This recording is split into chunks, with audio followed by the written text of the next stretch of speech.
I have two minds about trip reports. The first mind is that I think that they're good for multiple reasons because it's good to share the subjective phenomenology, the characteristics of what we experience in these places, because over time, that data set can work as a map to understand these altered states of consciousness, which I think, and truly, not just think, but believe, provide a deeper understanding into the nature of human consciousness and possibly the very nature of reality itself.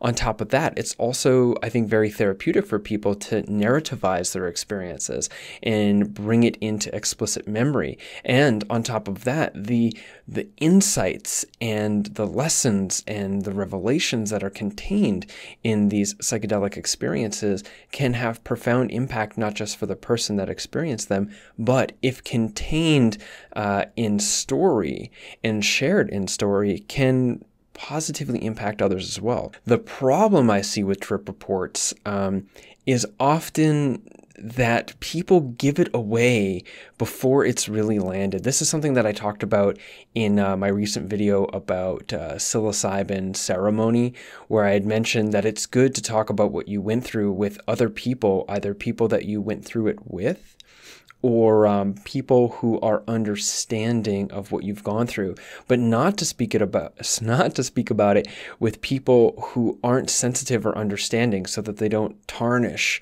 your experience, reduce it to sheer rationality, or sort of trivialize it in any way. I had also mentioned that it's good not to talk about it too soon. It's almost like before I let it be mine, I give it away to somebody else. So I think it's good to sit on our stories before we give them away.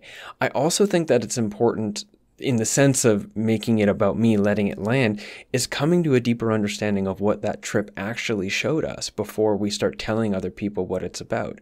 Because to me, as beautiful and interesting as the visions are just the superficial aspect of something much more deep and much more multi-layered that can only be understood with, I guess, practice and self-awareness with working with psychedelics, but in time, to see how things unfold and how these insights interrelate to the essence of your being, as well as the various nuances of your personal and interpersonal journey throughout the course of your everyday life.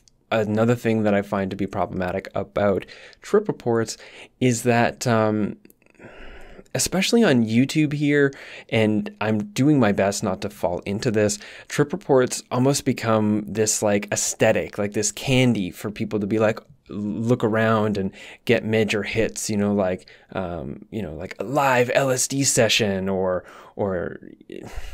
I'm just not so sure about it. I'm just not so sure about pop media, psychedelic culture becoming pop media culture, and trip reports becoming just like somewhat mindless content for consumption. But my thoughts on that aren't fully distilled. These are just some of the issues that comes up, and it certainly isn't a general statement so much as a general caution. But those are just my thoughts. What do you think? Are trip reports good? Are trip reports bad? Does it depend on when they're spoken about, how they're spoken about, who they're spoken to, and who is speaking them? Answer and give me your perspective in the comments below this video.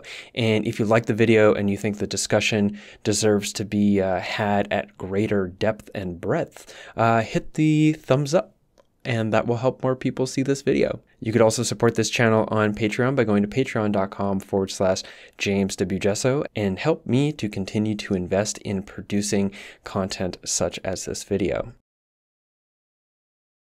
But if you don't believe in the fiat currencies because it's really just a giant system being held together by capitalistic pigs that are extracting resources from the planet and harvesting humans in this weird combination of a factory farm and a zoo in order to utilize our labor for their power reinforcement and the funneling of all types of wealth to the very top, leaving us, the rest of us, as a slave class, well, then you could also use cryptocurrency, because I accept those as well, which might not just be a new form of money, but possibly an entirely new technological organization for humanity on this planet that might save us all. So if you want to engage cryptocurrencies, I've got some addresses below that you can send some to.